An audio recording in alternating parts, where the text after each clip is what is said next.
Fast and Furious franchise has been going for quite a while, and a lot of people are wondering, is it finally going to run out of gas? Well, this weekend you'll be able to find out for yourself when F9 finally comes into theaters, and well, I got the lowdown if you guys should check it out this week.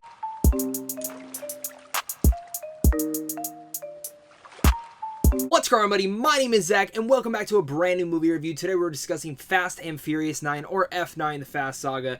I hate when they change these titles, but this installment is, of course, about Dominic Toretto, who is living the quiet life off the grid with Letty and his son, but they know that danger always lurks just over the peaceful horizon. This time, that threat forces Dom to confront the sins of his past to save those he loves most. His crew soon comes together to stop a world-shattering plot by the most skilled assassin and high-performance driver they've ever encountered, and that person is Dom's forsaken brother, played by Cena. Now, for me, the Fast and Furious franchise has always been one of those great guilty pleasures to jump right into. I love the first one. The second and third one are fine. Fourth one I've kind of come around a little bit more on, but it's still fun for the most part. 5, 6, and 7 are phenomenal. I adore them. 8... everyone thought 7 should have been the end, but 8 was at least entertaining, but missed certain values that this franchise that we all come to know and love. And Hobbs and Shaw was, again, entertaining, but was missing certain flares that this franchise really needs. And for me, the biggest element of the Fast and Furious franchise is the theme of family. These characters are truly the heart and soul of this entire franchise. Yes, all the action, all the entertaining set pieces are great as always. And those are going to be the things that you truly adore. And even though maybe they go a little bit too wild, which we'll talk about, the thing about theme of family and all that sorts of stuff, and I know that's meme to hell when it comes to Fast and Furious, that's the stuff that I come to these films for. And if you don't disgrace that stuff, then I'm still going to be on board for whatever you guys prepare me and give to me, because that's the reason I do come to these, which is insane to think about, but I do come to these, and the action is kind of an added bonus to that. And F9 continues that. I feel like for me, F8, Fast and Furious 8, really much missed out on the family element. It was still there, but it felt disjointed at times, and it just felt weird, especially on rewatches when you watch that. Don't get me wrong, the action, all that stuff, great, but it was missing that heart that I really needed in there. I found Fast and Furious 9 to continue that, though, and bring that heart and soul back that I really feel like this franchise was heavily needing. And a lot of that goes to the stuff that they do with Dom's past. Now, this is a non-spoiler review, but I will say the trailers did show a lot of this. Pretty much the Act 1 set piece, the Act 2 set piece, and the Act 3 set piece. So all the entertaining things that you love, you've pretty much seen a majority of it.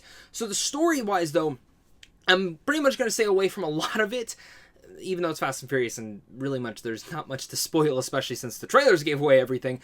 But I did love what they did with Dom's brother in here and the way that they kind of go about into that past. Honestly, for me, Cena was just fine in the film. I didn't find him to really give such a big addition to this franchise, but again, I liked what they did with his character, and I liked what they did with Dom himself, which again goes to my biggest pro, which is the family element. I love seeing these characters interact, and Vin Diesel, Michelle Rodriguez, Ludacris, Roman Pierce himself, whatever you want to call it, all these characters are phenomenal with one another, and they always have that great chemistry. And Nathalia Manuel, I think, is always just great as Ramsey. I think she's really much segued herself into a great addition within this team. But one of the things that we did see in the trailer was, of course, Han coming back. Justice for Han, something that all of us been screaming for such a long time.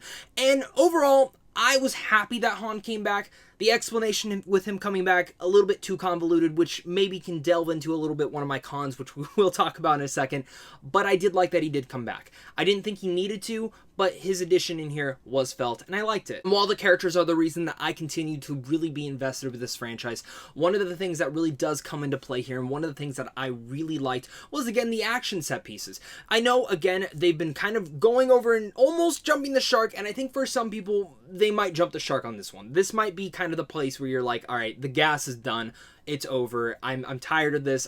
This is just too stupid at this point. And it is stupid. It's wild, but at the same time, for me, I found it entertaining. Even though almost all the set pieces were ruined, I actually liked how self-aware they actually were within certain of these moments. And again, I think it provides some nice laughs in there, and even some nice WTF moments when you're sitting there and going, what in the actual Even though you're having those moments with yourself, it's still fun because they, again, play on that self-awareness. Because there were certain moments in here where I was sitting there, I was like, they should have died there, they should have died there, they definitely should have died there.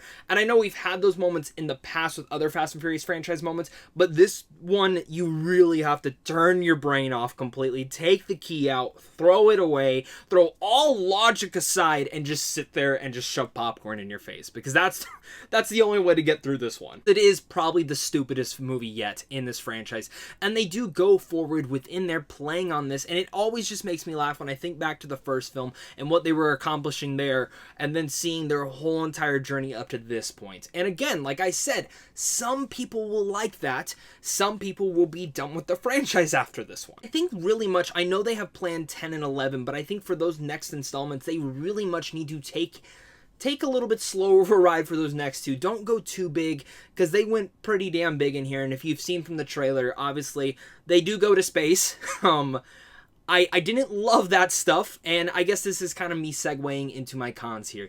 Because while I, again, enjoyed the film, I thought it was entertaining, I actually liked it more than 8 overall, because, again, they brought back that family element that I thought was niched in super well into this one, and that's, again, the biggest aspect for why I go see these franchises. Getting back to the convoluted stuff, that's kind of one of the elements. It's kind of out of left field. For me, the entire story, I didn't think hinged on that moment. A rewrite could have completely gotten rid of it, and it just seems like they did it for the sake of doing it. And again, logic being thrown out, you really can't think on this part because it is really stupid. While entertaining, I sat there just rolling my eyes like, this is the stupidest thing I've seen yet in this franchise, and I really didn't think it was needed. And kind of even going from there, there are moments, again, where I know we've seen these characters survive some of the death-defying odds that they should have died on, but in this one, there are moments where I'm like, they should have died from that.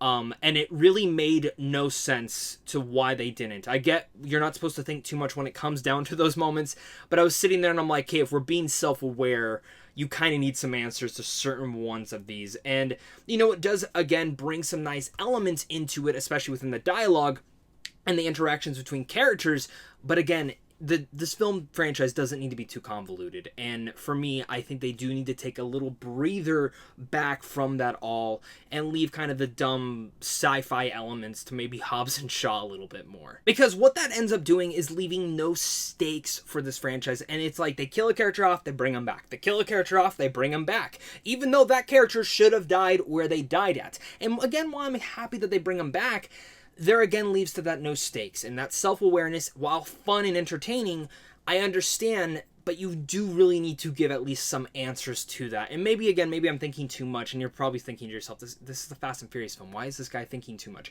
Well, again, I tried to turn off my brain, and it was off, but the key was still in, and I need to just pull it out and throw it away at that point. Fast and Furious franchise is back, and F9 continues exactly what the other ones have kind of been building up on.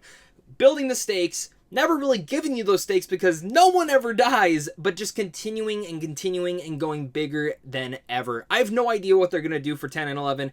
I can't even think to how they're going to be going to space. I don't think they need to. I think they need to kind of halt it back and kind of go back to more 5, 6, and 7, because I think that's where this franchise really much hit its middle ground and really much hit and ran with the best stride that they possibly could.